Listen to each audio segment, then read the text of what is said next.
Welcome. I used to hear my mother coming out of my mouth, even though I vowed I would be different. It just happened. Do you find that too, or is it your father you hear? I've got two strategies for this scenario. The first one is dealing with it in the moment, on the same day at least. And the other is eliminating the cause of the button. It's often something to do with our childhood that we haven't processed, that surfaces when our child does or says something. We have a knee-jerk reaction to it, but we may not consciously realise it's to do with a memory. I had a 3-year-old class at one point, and this little boy, lovely boy, he would push my buttons, and what he would do was, I would ask them to let's line up here, or come over here and we'll do this, or whatever. He would always do the opposite. He just wouldn't do it. And I would get really riled about that. And I realised that I was overreacting to this. It was really, way over the top. My reaction to it was way over the top. So I decided I need to do something about it. So I went home and I did this exercise that I'm going to show you now. And I realised in the course of doing this that actually the cause of it, the core was the way my mother used to treat me as a child. Now, she was very controlling, so it meant that I wasn't in control at all. I didn't have any form of control when I was a child. I was controlled. So, of course, as an adult, well, I'm supposed to be in control. And when somebody takes away that control, whoa, that really got my, it triggered that feeling that I had when I was a child that I just wasn't in control. So I did this exercise to help to release that emotional pull to that memory. The next day I went into school and he would do the same thing I said, come over, come over to this table because I want to show you this. And he wouldn't do it. And I wasn't bothered. I'll go, oh, well, come on, I was just encouraging him. I didn't feel that anger that I did before. It was really quite amazing. It was lovely to see that I wasn't, feeling that anger. And it just didn't seem to push my buttons again. And after a while, he actually stopped doing those. When I would ask him to do something, he would come and do it. And I don't know, because I hadn't worked on his psychology. I'd only worked on mine. So it's amazing how other people change when we change ourselves. Now, I'm going to use, for this exercise, I'm going to use EFT. It's short for Emotional Freedom Techniques, or sometimes commonly now known as tapping. You might have heard of it. EFT is a combination of ancient Chinese acupressure and modern psychology. Working together, they offer a powerful tool for change. It was developed in the early 1990s, and so it should be classed as still being in the experimental stage, but so far no detrimental side effects have been found. I'm going to invite you to tap along with me now, but if you do and you choose to tap, then you take full responsibility for your own well-being. It does tend to unearth some memories when you tap, and some of which you may not even know you had. If you have had any trauma in your past, you may want to tap with a trained EFT practitioner, because there are ways to enable you to release those energies without having to relive the trauma. If you do start to cry when we're just doing the tapping now, just keep tapping. You will come out the other side, I promise, and the worst thing you can do is to stop tapping. Anyway, that being said, let's tap to release those triggers that we feel when our children do or say certain things. And these are the tapping points that we're going to use. The first one is the karate chop point, just underneath our little finger here, the fleshy part of our palm at the side. If we tap on that with our fingers, that's one point. The next one is the top of the head.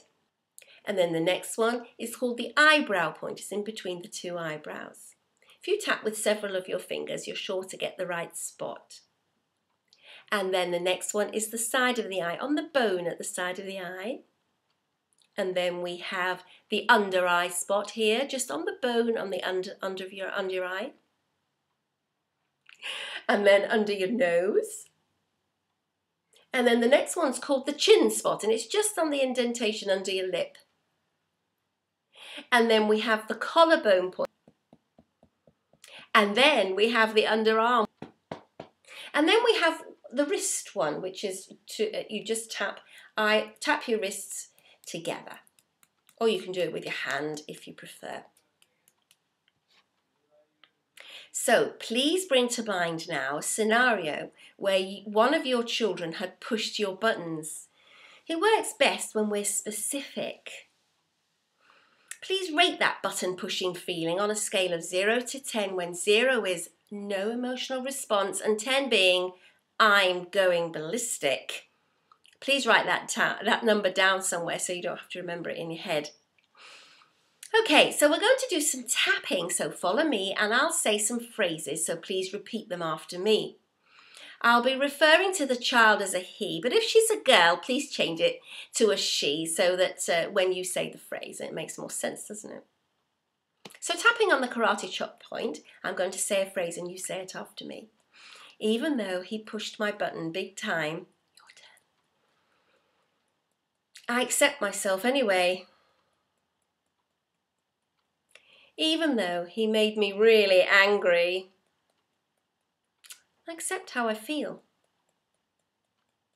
Even though he pushed my button big time and now I'm so angry, I accept myself because I'm human. Now, doing this setup, we're accepting how we are in the moment, even though we have these negative feelings. Now, we won't process them by denying that we've got the feelings because we already have those feelings, don't we? And it's like, you know, when you want to edit a photo, you have to have it on the screen in order to do something with it. And it's the same with our feelings. In order to edit those feelings, then we need to have them on the screen of our mind so that we can see them and acknowledge them. And then, and only then, can we then do something about it. We can edit those feelings to make them positive. So let's tap round the points, top of the head. He pushed my button. Eyebrow. He made me so angry. Side of the eye. Oh, I'm so angry. Under the eye. He shouldn't have done that. Under the nose. And now I'm doing this stupid tapping stuff. Chin. Just look what he's made me do. Collarbone. He made me shout. Under the arm. I don't want to shout. Wrist. But he made me do it. Top of the head. No, he didn't. Eyebrow. It was my reaction to it. Side of the eye. Yes, he did. Under the eye. If he hadn't done that, I would have been calm. Or maybe not. Under the nose. I hate to shout. Chin. I hate myself when I shout. Collarbone. It reminds me of... Now, say what it reminds you of. Just keep tapping round the points whilst you remember that time. Have a rant. If it brings up something that you just want to get off your chest, get it off your chest. Have a rant. Tap around the points, or just at one point if you prefer. It doesn't really matter. It's very forgiving. You can tap anywhere you like, really, as long as they're these points. Some point or other will work. Have a rant. If you can't think of anything, just tap anyway. I'm going to be tapping around the points while you do that. Keep in with that emotion.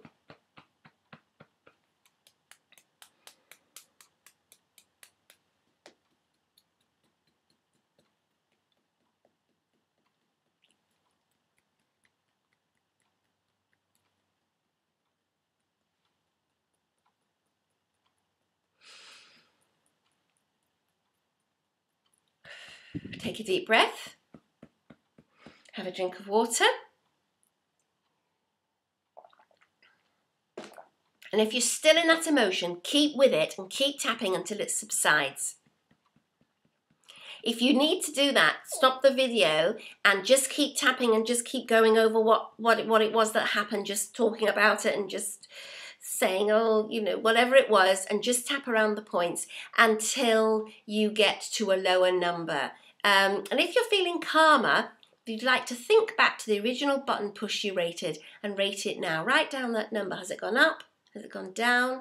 If it's the same or higher, keep tapping whilst thinking of what comes into your head about the memory or the incident of that with that child. It may have gone up because you've tapped into an issue that we weren't aware of before.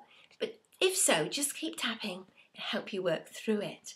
If it's gone down to a 4 or below, you can go on to another round. Karate chop point. Even though I still have some of that button push emotion, I wonder if I could let it go. Even though I still feel angry about that incident, I wonder what would happen if I released that anger. Even though I'm still angry at myself for reacting the way I did, I wonder if it's possible to forgive myself. Tap around the points. He pushed my button. Eyebrow. I wonder if I could release that feeling. Side of the eye. What would happen if I let it go? Under the eye. Can I forgive myself? Under the nose. Can I forgive him for doing that? Chin. Can I forgive myself for reacting that way? Collarbone. What would happen if I forgave myself? Under the arm. Is it possible to release all this anger? Take a deep breath. Have a drink of water. And think back to that original incident with your child and rate the level of intensity you feel about it now. The aim is to get it to 0, so let's do another round. Karate chop point. Even though he pushed my buttons, I choose to be free of the anger emotion I feel. Even though I was so angry, I choose to feel calm.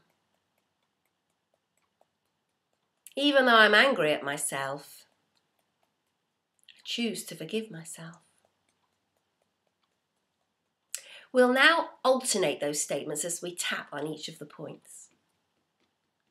Even though he pushed my buttons, eyebrow, I choose to free the anger emotion I feel. Side of eye. Even though I was so angry, under eye, I choose to feel calm. Under nose. Even though I'm angry at myself, chin, I choose to forgive myself. Deep breath. Now, I hope you managed to reduce the intensity of that memory that came up. We're all a product of our past, whether we like it or not. But the good news is we don't have to be a victim of it. We can change our emotional reaction to these memories. So to wrap up, I've given you daily routines to help keep you calm throughout the day, tools to use in the moment when you're feeling stressed. And we didn't have much time to work on that, eliminating those buttons, but that actually is a lot more work and will take time to root out the cause of them in your childhood. And that's what I do with my clients on a one-to-one basis. There wasn't time to impart all that I have for you on this subject, so if you sign up to my newsletter, I'll give you more ideas and information. And of course, if you're on Facebook and you like Towards Happiness Tips page, there's more information there as well. So EFT is absolutely amazing tool, and I haven't even touched on how you could use it with your own children, but maybe that's for another time. So I'll say goodbye for now. Cheerio.